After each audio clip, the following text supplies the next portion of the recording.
Bapak Ibu, untuk selanjutnya yakni acara inti materi tentang pengimplementasian evaluasi dan penilaian dalam pembelajaran yang akan disampaikan secara langsung oleh Ibu pengawas kita, Ibu Mami Rosita MPDI. Kepada beliau disilahkan. Assalamualaikum warahmatullahi wabarakatuh.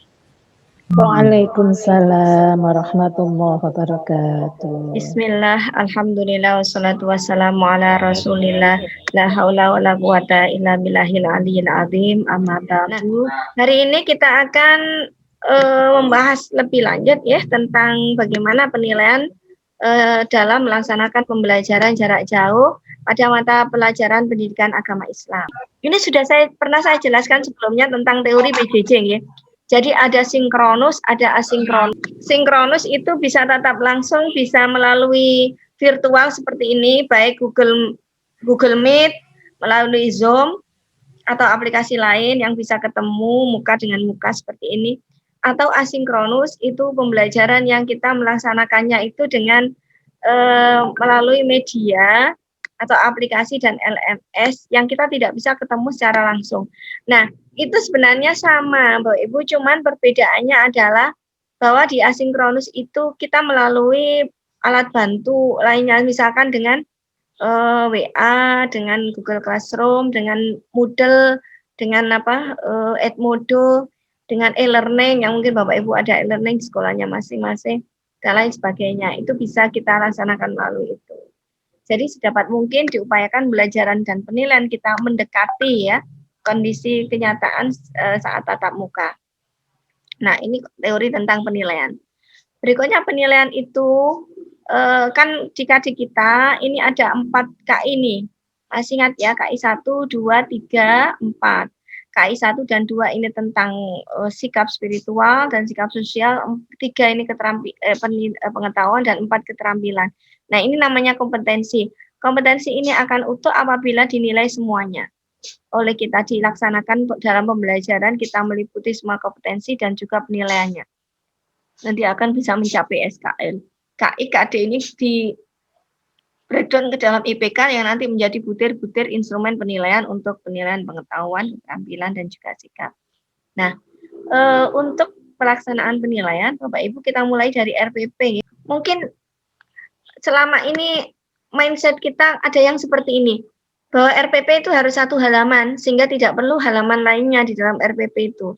Nah, sebenarnya 1 halaman itu cuma untuk ini aja, kita memudahkan buat RPP, namun bukan berarti kita harus 1 halaman.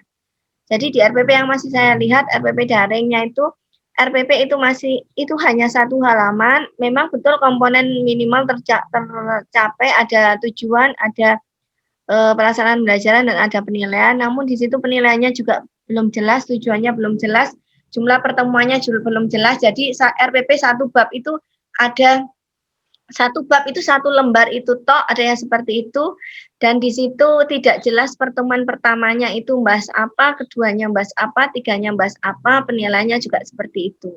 Jadi memang kita bisa membuat RPP yang efektif dengan RPP yang singkat, tidak perlu berpuluh-puluh lembar, cuma nanti kita jelaskan di situ ada berapa pertemuan. Kalau 3 pertemuan, berarti tujuan pembelajarannya itu nanti dibagi, ada yang disampaikan di pertemuan pertama, kedua, ketiga, pun penilaian. Jika pertemuan pertamanya itu tentang pengetahuan, maka penilaiannya juga otomatis pengetahuan, berarti tes tulis, lisan, atau penugasan. Jika pertemuan keduanya itu keterampilan, nah otomatis penilaian juga seperti itu, keterampilan. Nah, itu yang kadang sering tidak kita match-kan, ya seperti itu. Sikap, otomatis penilaian sikap itu melekat di semua pertemuan untuk di RPP. Kemudian dari RPP ini kita bisa memfasilitasi peserta didik mencapai kompetensi.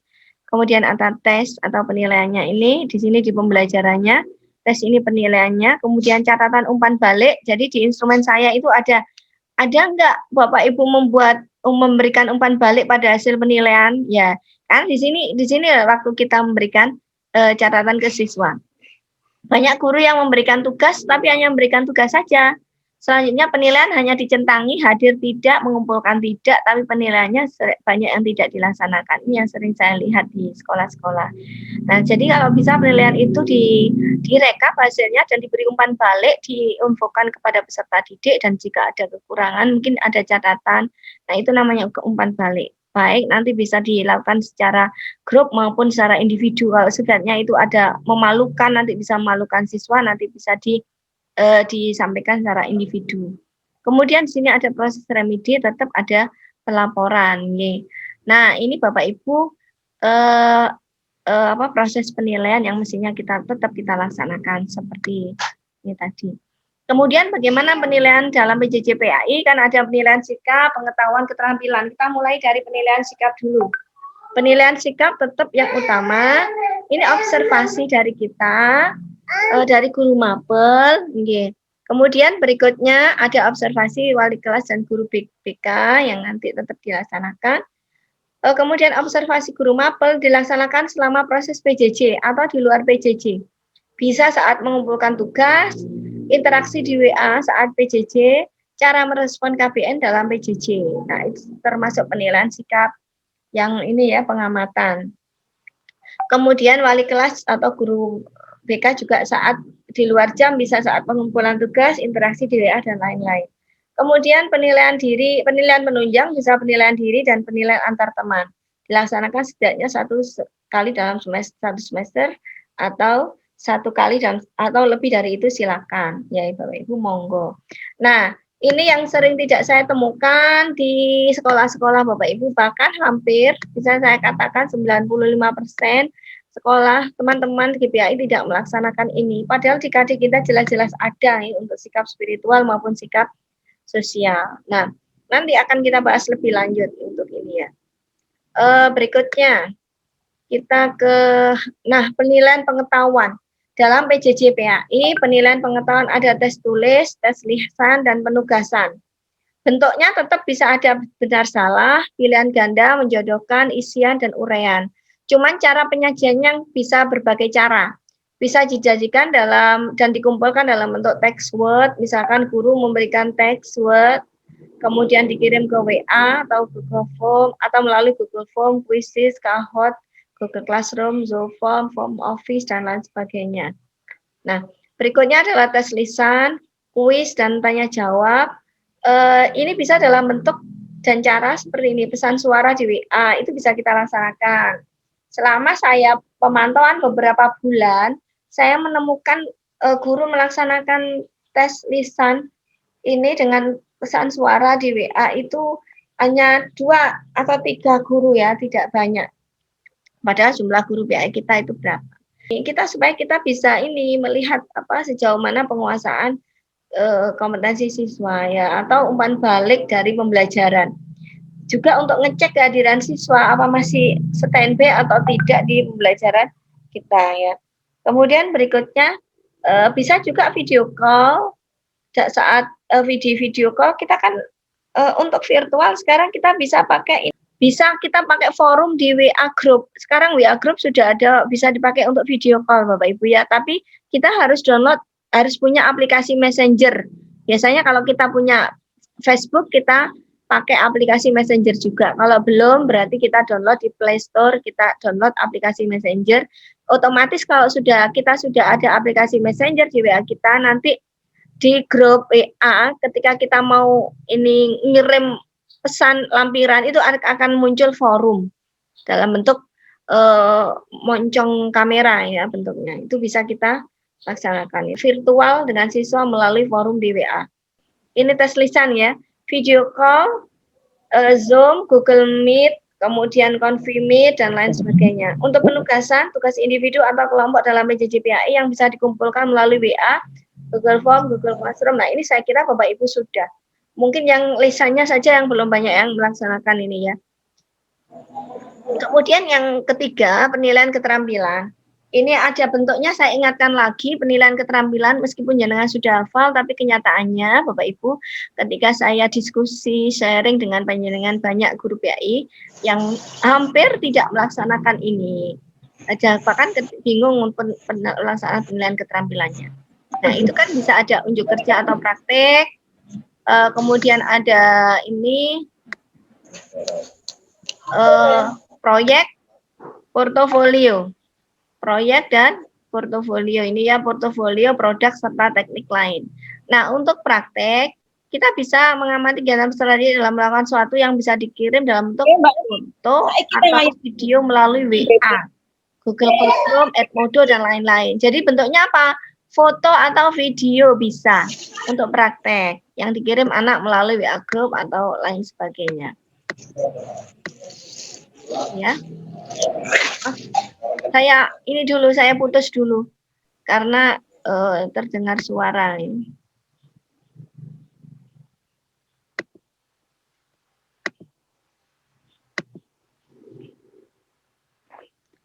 Kemudian berikutnya proyek, ini kegiatan penyelidikan yang mencakup perencanaan, pelaksanaan, dan pelaporan hasil proyek dalam kurun waktu tertentu dalam bentuk, bisa bentuk makalah, video, dan sebagainya yang dikirim melalui WA, Google Classroom, Edmodo, dan lain sebagainya.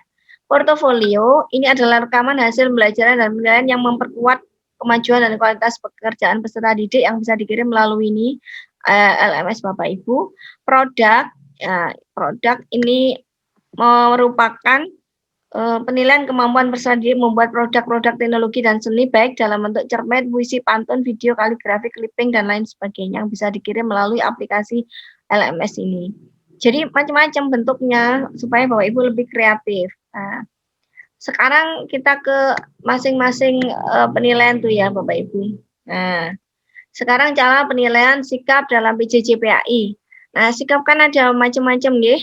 Ada sikap itu ada dua, ada sikap spiritual dan sikap sosial. Nah, ini saya beri contoh untuk penilaian sikap spiritual, misalkan untuk berdoa ya. Dari mana kita melihat siswa untuk berdoanya? Kita bisa melihat dari sikap dan keikutsertaan siswa saat berdoa dalam PJJ. Jadi ketika kita melaksanakan pembelajaran jarak jauh, diupayakan ada kegiatan pembuka, penguatan karakter, berupa doa, ya, kita ajak siswa untuk doa. Anak-anak sebelum kita mulai pembelajaran, mari kita berdoa terlebih dahulu. Nah, ini sikap siswa ketika doa, ngeresponnya, atau dia yang mengambil alih mimpin doanya. Nah, itu yang menjadi penilaian kita. Kemudian melihat dari lembar pemantauan saat pembelajaran, kita bisa memberi lembar pemantauan di situ ya, yang isinya di situ ada kegiatan-kegiatan sehari-hari yang dilaksanakan oleh siswa, diantaranya mungkin ada berdoa sebelum pembelajaran. Ibadah ya, ibadah kita misalkan sholatnya, baca Qur'annya, bisa kita lihat dari respon saat ditanya tentang ibadah, sholat, dan lain-lain dalam PJJ. Jadi kita bisa bertanya, Pak Ibu, dalam pembelajaran jarak jauh, anak-anak apakah kalian sudah sholat duha hari ini? Nah, ketika dia menjawab, ya kita menerapkan positive thinking dan asas praduga tak bersalah. Dia menjawab, sudah Bu, saya sudah sholat duha Bu. Nah, seperti itu berarti kita rekam sebagai siswa yang baik dalam ibadahnya. Nah, atau kita minta sebelum KBM dimulai, anak-anak silakan dikirim bukti pelaksanaan sholat duha kalian. Nah, seperti itu. Saya belum menemukan seperti ini yang anak-anak sampai ngirim bukti pelaksanaan sholat duhanya seperti itu. Yang padahal itu adalah menjadi tanggung jawab kita semua itu. Atau dari kita memberikan lembar pemantauan aktivitas siswa di rumah tentang sholat duhanya, siswa ngabsen sholat duha. Nah, itu nanti kita rekap ibadah. Bisa melihat dari interaksi dan lembar pemantauan ini juga bisa kita lihat. Berikutnya, teman-teman, untuk penilaian sikap sosial dalam pembelajaran jarak jauh PAI. Sikap sosial di butir-butir yang ada di indikator, ada di kisi-kisi, kompetensi inti, ini saya rekap yang umum saja. Ada jujur, disiplin, tanggung jawab, peduli, gotong royong, santun, percaya diri. Dari mana kita bisa melihat itu? Padahal kita kan nggak tatap muka dengan anak-anak, nggak ketemu. Mungkin ada beberapa sekolah yang sudah tatap muka, ya. Ada sekolah yang sudah tatap muka sehingga bisa melaksanakan ini. Itu pun dalam kondisi yang terbatas. Nah, jika tidak pun kita bisa memantaunya. Misalkan sikap jujur, kita melihat hasil tugasnya sama atau tidak dengan temannya. Tolong Bapak Ibu dicek ya, tugas-tugas peserta didik. Ketika anak, misalkan pakai Google Classroom, ketika anak sudah menyerahkan, itu belum tentu tugasnya itu valid ya. Bisa jadi kadang-kadang tugasnya itu pernah ada guru yang cerita, lupa saya di mana, teman kita, ternyata yang dikirim itu adalah kosongan, zong. Nah, itu siswa memanipulasi ya dengan cara mengirim tugas yang kosong. Nah, itu berarti anak tidak jujur, tolong dicek. Atau ngirim tugas, tapi dia itu tugasnya sama dengan teman lainnya. Nah, yang itu kan kita tidak bisa mengidentifikasi siapa yang mengerjakan dan siapa yang tidak mengerjakan ya, di situ ya. Makanya kita anggap kalau tugasnya sama 3 atau 4 anak itu berarti mereka semuanya tidak jujur, baik yang memberi contekan maupun yang mencontek. Karena yang mencontek maupun yang diconteki itu adalah sama, berarti tidak jujur. Atau melihat cara menjawab kuis. Nah, mungkin dia dengan membaca buku, melihat hasil penugasan praktik. Nah, mungkin dia di video tapi dia masih kelihatan ada contekannya. Nah, itu ya. Berikutnya, disiplin. Dari mana kita melihat siswa disiplin atau tidak? Dilihat dari waktu pengumpulan tugasnya. Nah, mungkin kita bisa memberikan ini, Bapak Ibu, memberikan klasifikasi siswa. Jadi anak yang mengumpulkan tugas dari saat kita melaksanakan KBM sampai misalkan jam 2 karena kita jam efektifnya jam 2, berarti dia anak yang sangat baik disiplinnya. Anak yang mengumpulkan tugas hari itu sampai jam 9 malam, berarti dia baik, masih disiplin pada hari yang sama. Nah, kalau sudah besok terlambat, kan sudah ada mata pelajaran lain. Nah, kita anggap cukup kedisiplinannya. Nah, kalau tidak mengumpulkan itu kurang. Jadi nanti kalau bisa, Bapak Ibu bisa punya rekap seperti itu ya.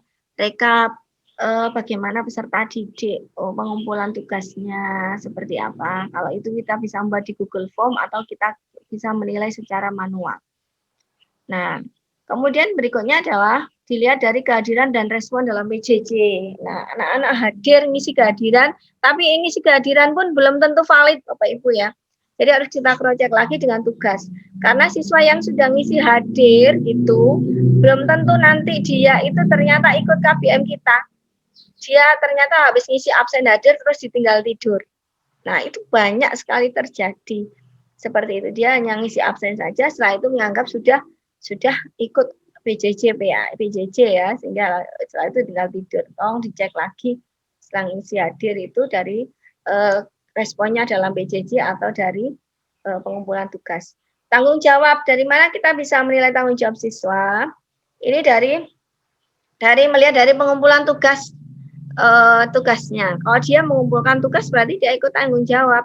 Kalau tidak berarti nggak tanggung jawab ini ya. Kemudian melihat kehadiran ini tanggung jawab dalam menunaikan kewajiban ini.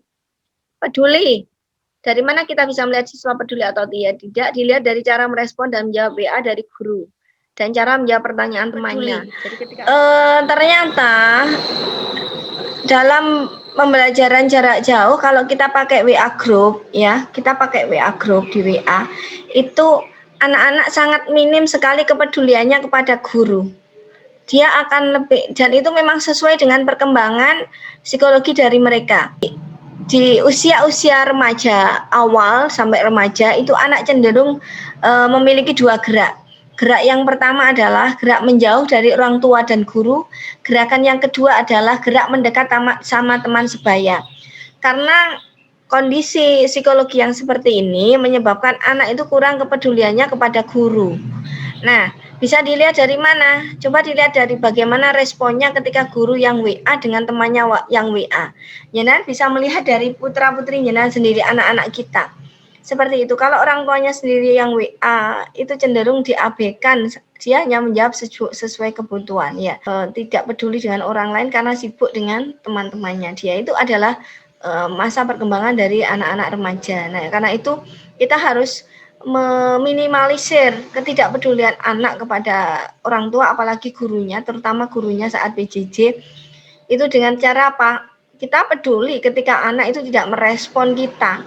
Pernah saya temukan ini ya, dalam sebuah pembelajaran ketika saya masuk ke kelas WA group-nya, ada guru yang memberikan ini ya, tugas misalkan memulai dengan salam.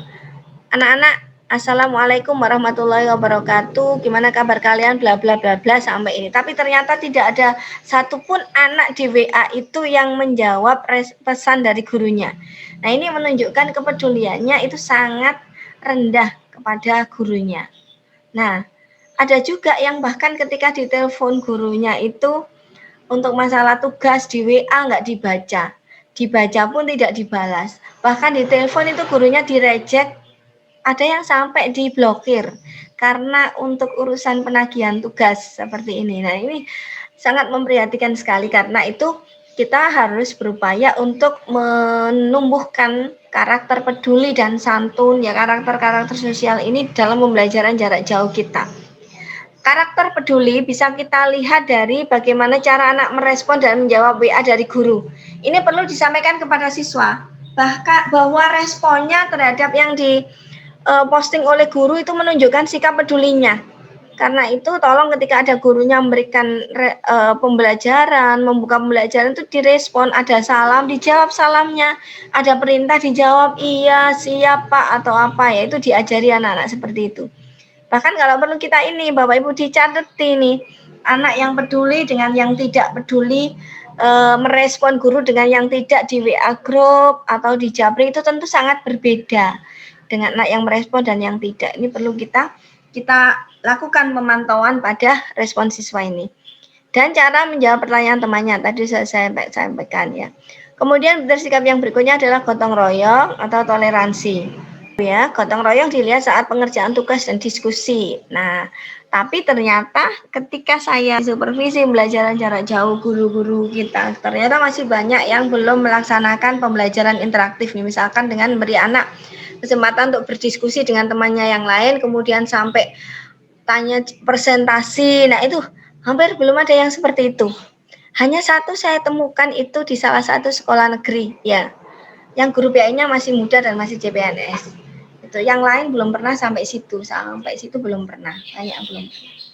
Nah, kemudian cara membantu temannya, misalkan apabila temannya ada yang kesulitan, kemarin saya temukan ketika guru menayangkan PowerPoint, kemudian temannya nggak bisa buka, terus ada yang bilang, tolong dong di screenshot, kemudian temannya yang lain tuh membantu men-screenshotkan, mengirim ke WA group. Nah, ini berarti anak itu sangat sangat peduli dengan orang lain dan punya rasa toleransi yang tinggi.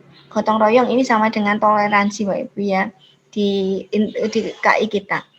Kemudian ya itu menunjukkan anak itu harus punya nilai plus dari Bapak Ibu, bahkan dihargai seperti itu. Ketika ada temannya yang butuh bantuan, kemudian dia, atau ketika ada temannya yang kesulitan, gimana ini saya kok nggak paham, kemudian dia membantu menjelaskan. Nah, itu tentu sangat baik anak seperti itu ya. Kemudian berikutnya yang ke-6, santun. Nah, santun ini bisa kita lihat dari cara menjawab WA guru dan bahasa yang digunakan.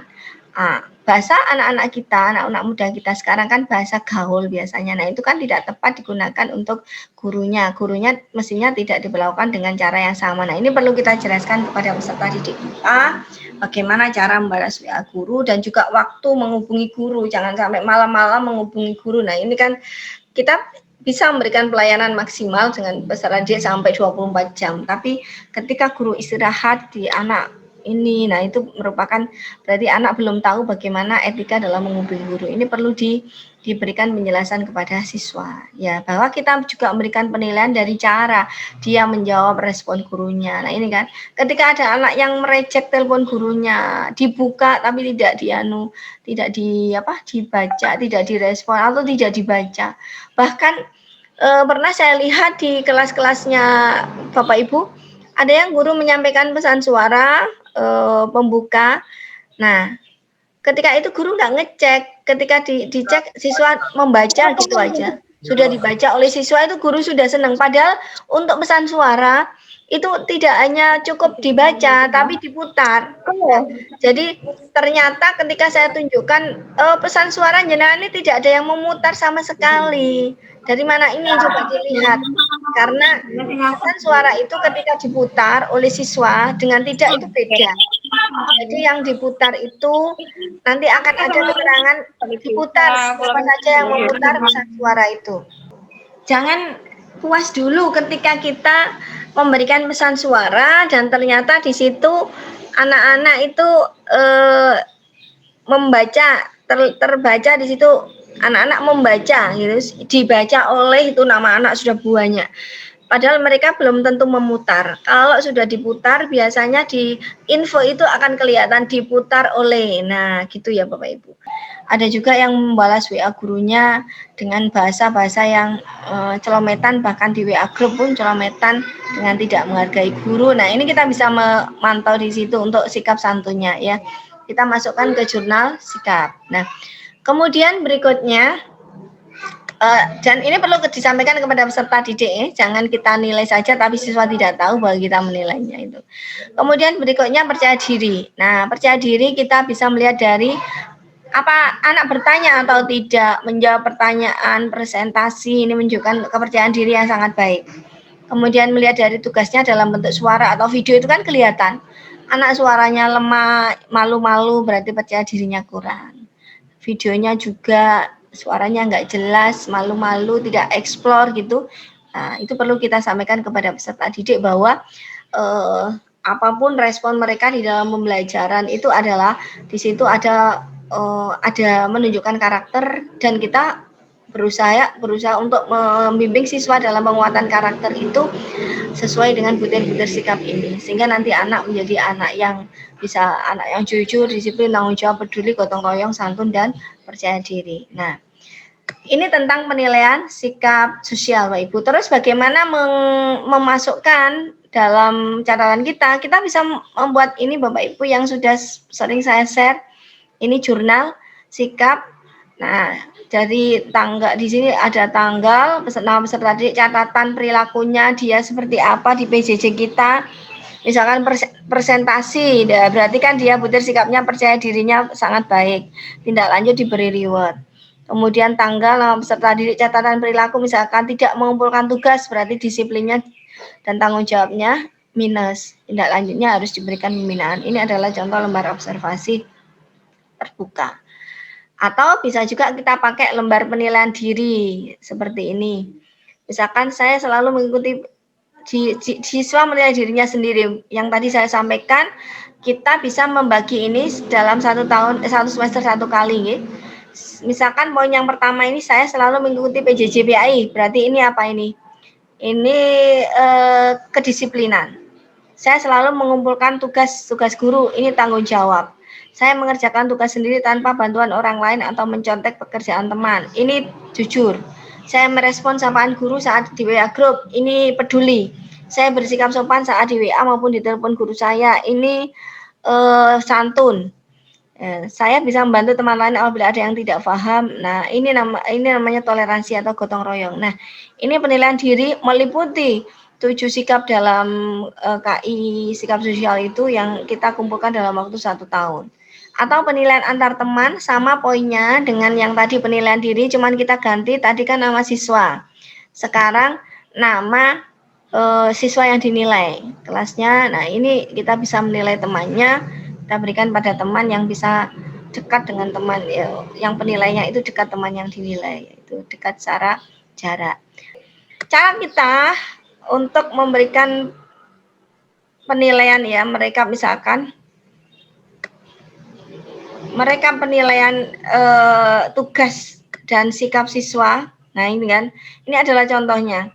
Mereka penilaian tugas dan penilaian sikap sosial ini ya. Misalkan di sini nama siswa ya, nomor 1 ini nama siswa. Nama siswa misalkan Ani atau Andi. Jam atau tanggal. Nah, ini tugas KD 3.1 misalkan jam berapa? Jam 9 tanggal misalkan 24 Oktober. Nah, ini menunjukkan. Nah, ini nanti Bapak Ibu, ini nanti akan menunjukkan ini kita nanti kualitas disiplin ya, penilaian disiplin dan tanggung jawab siswa dalam pengumpulan tugas. Nah, ini langsung kita beri nilai. Jadi ini akan menunjukkan ini ya, contohnya ini bisa kita nilai untuk sikapnya mungkin sangat baik karena dia masih dalam KBM, berarti dia A atau sangat baik. Nah, atau dikasih nilai yang nilai tugas, nilai sikap dan tugas. Nah, misalkan di sini ya Bapak Ibu kita beli A ini untuk sikapnya, tugasnya misalkan 85. Nah, ini akan membantu kita untuk nanti kita merekap nilai sikap. Jadi ada rekap seperti ini, bisa Bapak Ibu laksanakan ya. Kemudian sampai tugas ke berapa ini ya, sesuai dengan tugas kita. Kalau sampai tugas ke-6 bisa kita nilai seperti ini. Jadi nanti bisa kita lihat siswa ini kecenderungannya apa, mungkin lebih banyak untuk ini yang sangat baik ya, waktunya disiplin, maka kita bisa menilai sangat baik untuk disiplin dan tanggung jawabnya. Nah, ini adalah contoh penilaian sikap dan cara kita untuk bisa mengaktifkan memantau ya, merekam semua karakter siswa ya, karakter siswa dalam penugasan. Nah, ini Bapak Ibu ya. Sampai di sini kalau tidak ada yang bertanya, saya lanjutkan dengan penilaian pengetahuan. Ya. Atau nanti pertanyaannya tolong nanti kalau bisa saya minta ada feedback ya Bapak Ibu, ada pertanyaan nanti. Nggak enak rasanya kalau kita menyampaikan sesuatu kemudian tidak ada pertanyaan, itu sangat tidak enak. Nah, berikutnya adalah penilaian pengetahuan. Penilaian pengetahuan seperti yang sudah kita ketahui selama ini, ada tes tulis, ada lisan, ada penugasan tadi ya. Tes tulis ini soal yang ditulis dan difoto guru lalu dikirim melalui WA atau LMS lainnya. Nah, bisa seperti itu. Atau soal yang diketik di Word dan dikirim ke WA atau LMS lainnya. Atau melalui SMS otomatis, Bapak Ibu kan ada ya aplikasi SMS otomatis, nanti Bapak Ibu ngetik soal apa, siswanya jawab apa ya, gitu, lalu direspon oleh Bapak Ibu dengan soal berikutnya atau benar atau salah, itu nanti ada seperti saat kita kirim SMS ke ini ya, ke apa itu yang bisa langsung dijawab itu. Nah, itu SMS otomatis. Nanti bisa ada aplikasinya di Play Store ini. Kemudian bisa juga melalui Google Form yang selama ini kita laksanakan. Tidak hanya Google Form, sebenarnya Bapak Ibu banyak yang lain. Kemudian untuk selamat datang untuk yang baru datang ini ya.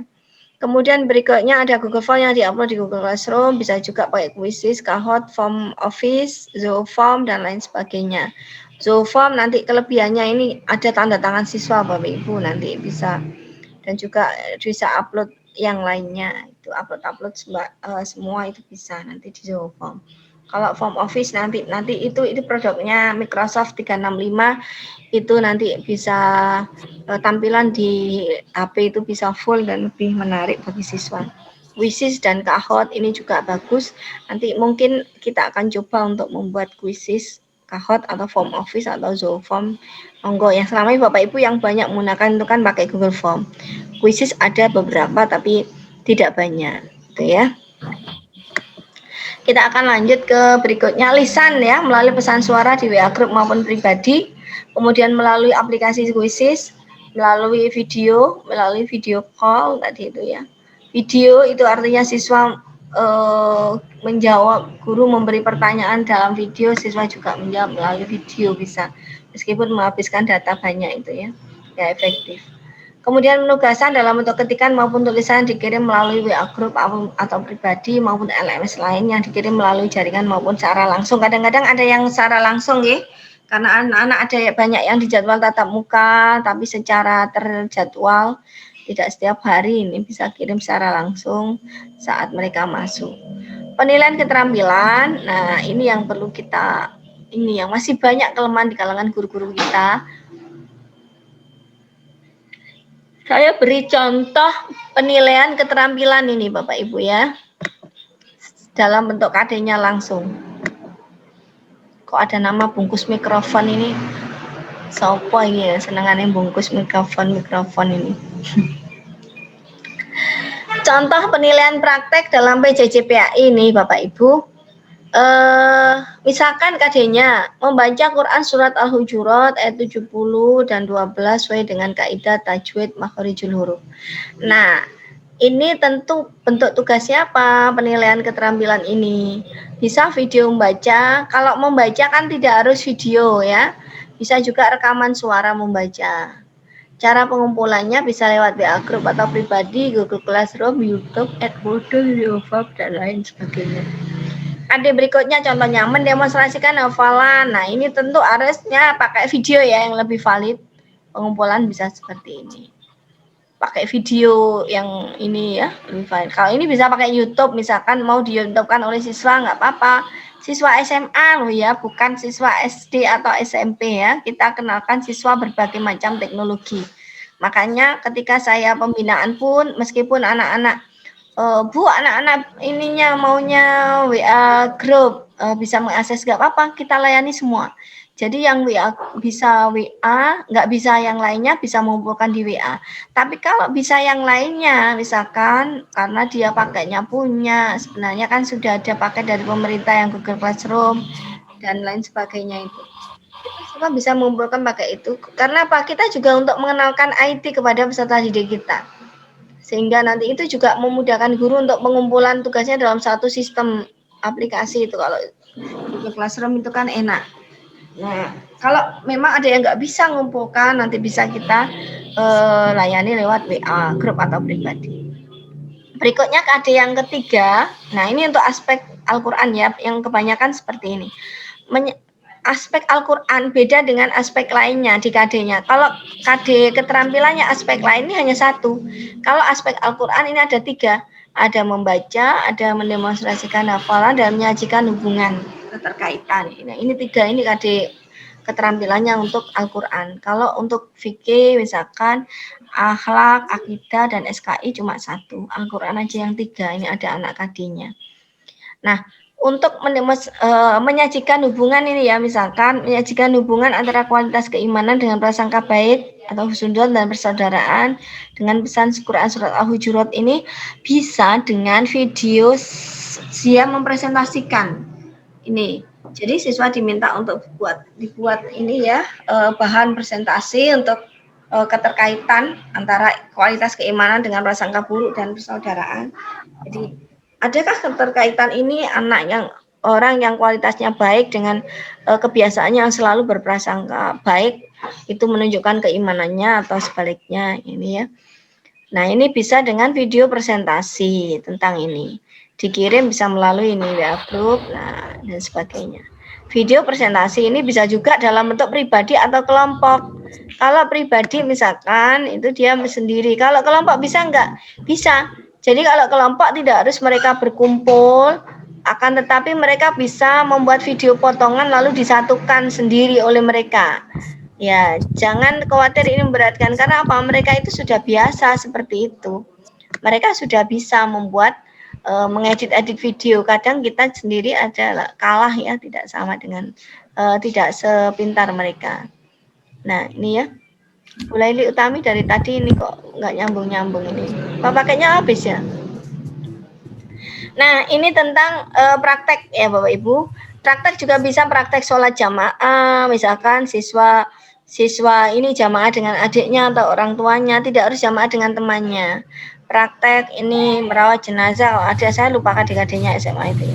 Praktek sholat sunnah, praktek misalkan ini apa khutbah, nah bisa pakai video. Nah ini sih. Kemudian berikutnya penilaian dalam bentuk produk. Proyek dulu ya, proyek. Nah ini yang banyak belum dilaksanakan juga. Contoh KD ya, yang bisa untuk penilaian proyek.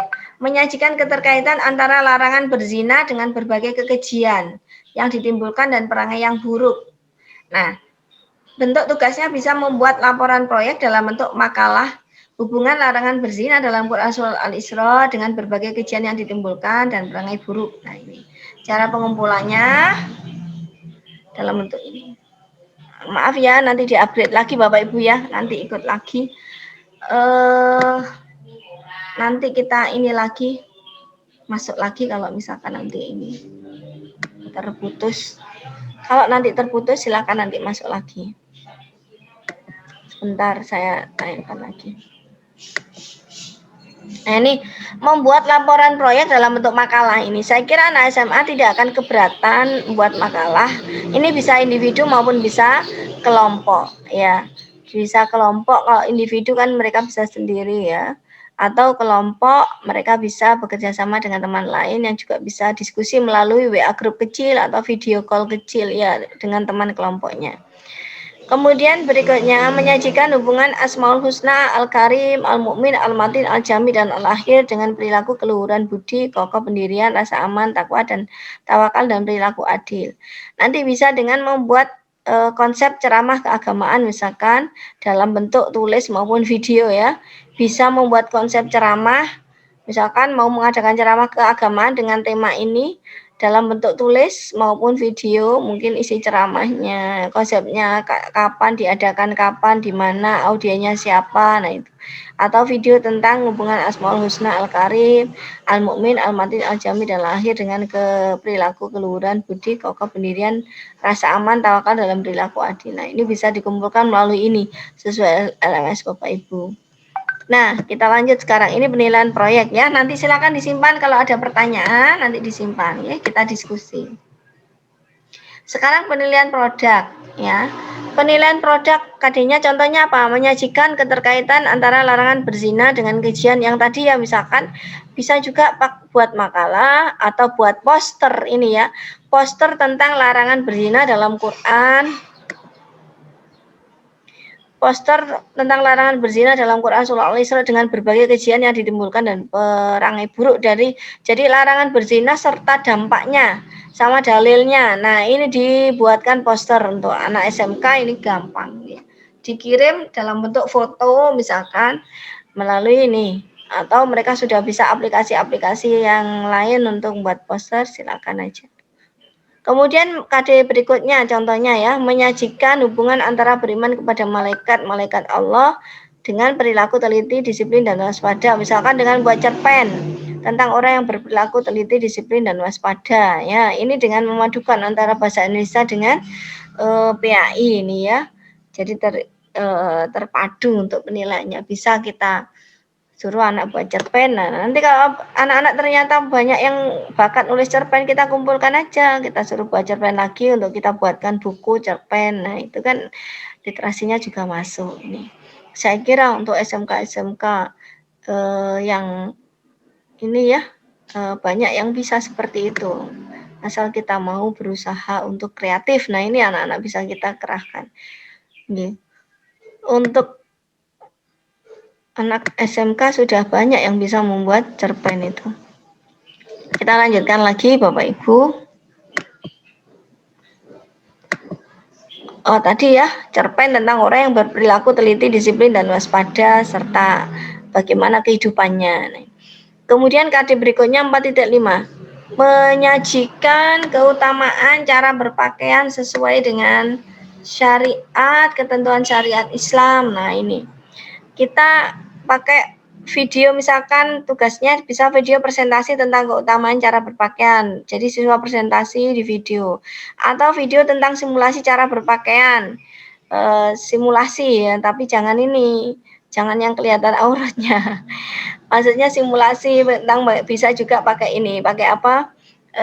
Animasi misalkan, atau siswa mensimulasikan yang tetap dalam kondisi sopan ya, atau poster tentang ajakan berpakaian sesuai dengan syariat Islam, bisa juga pakai poster. Nah, ini macam-macam untuk penilaiannya ya Bapak Ibu, untuk bisa lebih kreatif lagi.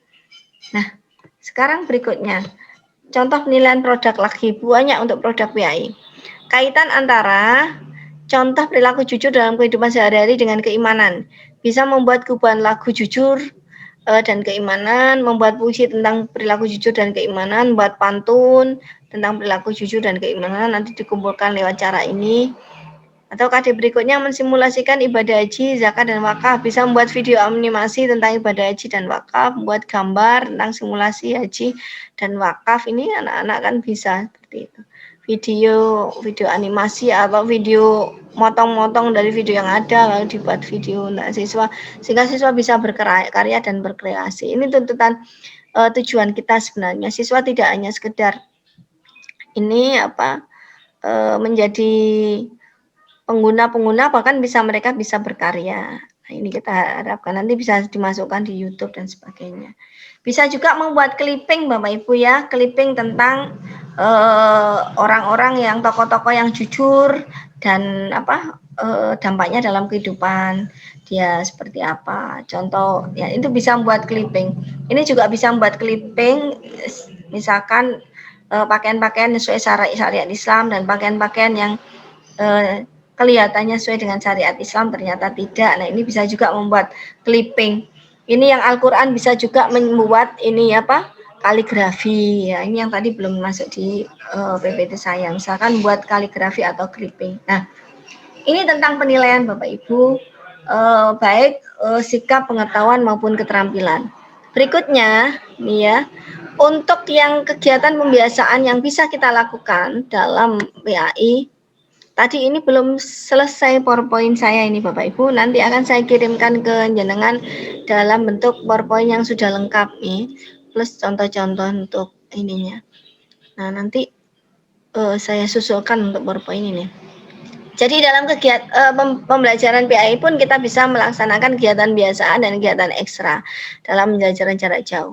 Biasanya kalau kita biasanya ada kegiatan di sekolah, ada kegiatan istighosah misalkan, membaca Asmaul Husna, kemudian dibaan, dibaiyah, membaca sholawat Nabi, atau ini kegiatan ekstra baca tulis Al-Qur'an. Nah, itu sebenarnya bisa kita laksanakan itu dengan WA group, ya, dengan WA group maupun WA pribadi itu ya. Kemarin saya melaksanakan pembinaan di salah satu sekolah swasta dan ternyata Bapak Ibu, gurunya itu sudah melaksanakan kegiatan pelayanan dalam bentuk baca tulis Al-Qur'an kepada siswa-siswi yang tidak mampu baca tulis Al-Qur'an. Nah, pelayanannya dalam bentuk apa? Melalui WA. Jadi guru misalkan untuk siswa yang nggak bisa baca Al-Qur'an diberikan kegiatan ekstra baca Quran dengan guru sendiri sebagai pembimbingnya, lalu siswa didampingi oleh orang tua siswa. Guru memberikan rekaman suaranya, rekaman videonya, rekaman tulisan Al-Qur'annya, lalu disertai dengan suara guru, lalu siswa menirukan. Nah, kemudian disetor dalam bentuk pesan suara atau video. Nah, itu ternyata bisa Bapak Ibu, sampai memang harus telaten ya. Tidak semua orang bisa melakukan ini, tapi hebat, saya acungi jempol. Saya melihat sendiri, saya supervisi sendiri ke kelas ekstra BTQ-nya di WA group dan WA Japri, itu ternyata betul anak yang semula tidak bisa akhirnya bisa menjadi bisa. Ini di sekolah swasta ya. Nah, bangga dengan teman-teman yang seperti ini. Mudah-mudahan yang saya sampaikan ini nanti menginspirasi teman yang lain, dan saya yakin teman-teman di sini sudah banyak yang kreatif dan memberi inovasi dalam belajaran jarak jauh yang belum saya lihat ya. Nanti bisa kita sharingkan dan bisa kita tularkan ke teman-teman yang lain. Nah, untuk dalam bentuk kegiatan ekstra tadi bisa dengan ini tadi ya, khatmil Quran misalkan kita bagi, nggak perlu banyak-banyak, misalkan juz 30 saja setiap Jumat atau Jumat Legi. Nah, itu anak-anak yang tergabung di dalam kegiatan ini bisa kita buatkan grup, lalu kita suruh mereka bagi sendiri untuk ininya bacaan Al-Qur'annya, lalu tagihannya dalam bentuk pesan suara. Nah, ini harus diumumkan sebelumnya dan di absen, masing-masing siswa store rekaman suara dan di absen. Nah, ini kadang-kadang ada yang malu di grup, nah nanti bisa dikirim secara Japri. Bisa juga istighosah ya melalui WA group pesan suara, jadi diumumkan sebelumnya dan imam mengimami melalui pesan suara. Nah, siswa daftar hadirnya juga bisa melalui pesan suara. Nah,